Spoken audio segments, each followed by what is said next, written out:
He's talking, what do you mean? He's being crowned right now. So they chaptzech, but when this chassid was a little child, so Nikolai the First was crowned, and he didn't know that since then that he was already assassinated and killed, and other kings took his place, and the nuki now. But this chassid, he heard one time when he was a kid, and since then he never heard anything about it. And then 20 years later, 30 years later, he heard of another ma'aseh. That's the way a bacher is supposed to be. I know it's not so practical, but you should know that that's the way it's supposed to be. They can't compare that. It's a lot harder than today. True. Yeah, I understand what you're saying. Yeah, it's harder today, but you should know where your head is supposed to be. Does one have a right to be upset at the brains Hashem gave him? Can one wish he had better ones?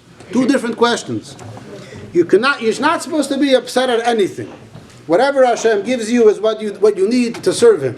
So if somebody feels that his brains are not capable enough, he's not talented enough to like other people that he thinks, and therefore he's bothered by it, so that's a mistake of his whole approach. There's a famous story. There was a bacher that was a son of a gadol. I don't know who he was, but it seems like people know the story, know exactly who he was. His father was a very, very big Rav in Eretz Yisrael, the biggest Rabbi, that's what it's understood. A big Rav in Eretz Yisrael. And this bacher grew up in a home that his father's the Rav and his father's Talmid Chacham, and he has to be the same thing. So he went to Yeshiva and he sat and learned 15 hours a day. He sat and he got Harvard, but he wasn't blessed. He wasn't the same caliber. He wasn't godly material. He wasn't able to make it. So B'meila, even though he sat and he learned for hours and hours, he still didn't advance so much in his studies. And he was terribly broken, because in his whole life he knew that he has to be a gadol, because that's what he grew up with, and he's trying. It's not happening. And they asked different people for advice, and one person sent him to the Rebbe. So he wrote a letter to the Rebbe, and the Rebbe wrote him back that your whole approach is wrong. Your whole approach is that you have to be a gadol. You have to serve Hashem. That's why Hashem put you in this world. And Hashem gave you certain capabilities. You have to use them to your fullest. If you happen to be a genius and you learn a little bit, but other people learn a lot, but you waste the rest of the time, then you're not doing what Hashem wants of you. It's a person has to know, if Hashem gave me certain keshrenis, this is what I should never feel upset at Hashem that I didn't accomplish what I was supposed to accomplish. This is what Hashem gave me. This I have to serve Hashem.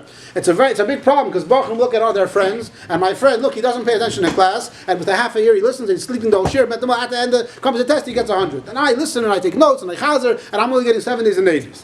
So you don't have to feel bad. This is what Hashem wants from you. This is to be upset at the Eibusher doesn't make sense. This is what the Eibusher wants from you. You should be very happy. You should serve Hashem happily.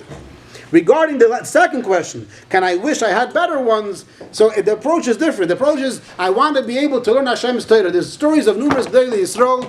They say it about the Rambam. I don't know this story. I don't know how reliable it is, but it's a famous story that when the Rambam was a child, they say that his father would teach him, and he didn't know how to learn. He wasn't getting it, and his father was upset at him. He threw him out of the house. It's not so clear. That again, this whole story is not lavdafka reliable. But the point was that eventually the Rambam went to shul, and he went to Aron Kodesh, and he opened Aron Kodesh, and he cried till he fell asleep over there. And when he woke up, his mind opened up, and now he was able to. And then he became the Rambam. So the Rambam, he wanted to learn, but it wasn't about that he wanted to be smarter.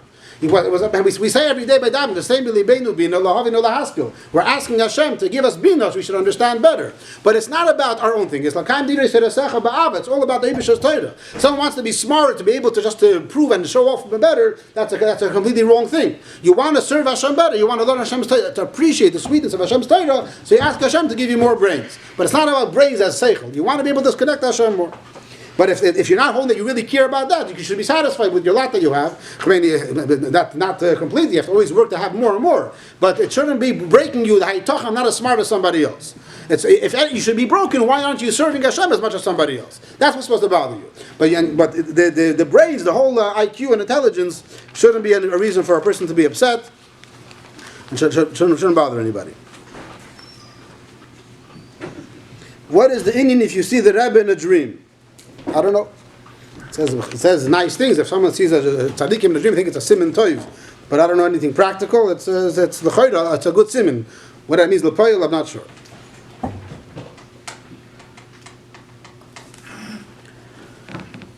What if the kelim of the Beis Hamikdash that are in the Vatican are given back to the Yidden in an hour? What would be the din about them? So First of all, okay, the question is, if we know the kelim of the Beis Hamikdash were given back, the ones that are in the Vatican, I don't know if we know for sure what's there, and if it's not in the Beis Hamikdash, and if they'll return it, it'll be the same thing, and it's not about an hour, if it's right now. If we have access to the kelim of the Beis Hamikdash, what has to be done? The way I understand is we're all tamei, so it can't be handled directly, it has to be handled with, since we're not supposed to be meisiv tumah, so since we're tamei meis, we can't touch a kli of the Beis Hamikdash, so it has to be handled with, let's say, an extension of something, and then it has to be put away in a special place, and as soon as Mashiach comes, we'll table it, and we'll be metahid it, and bring it back to the Beis Hamikdash. So far as I understand, that's what has to be done. Huh? Kehanim are also tamei. All kehanim are tamei. You can't return wrong. Huh? You can't stay wrong.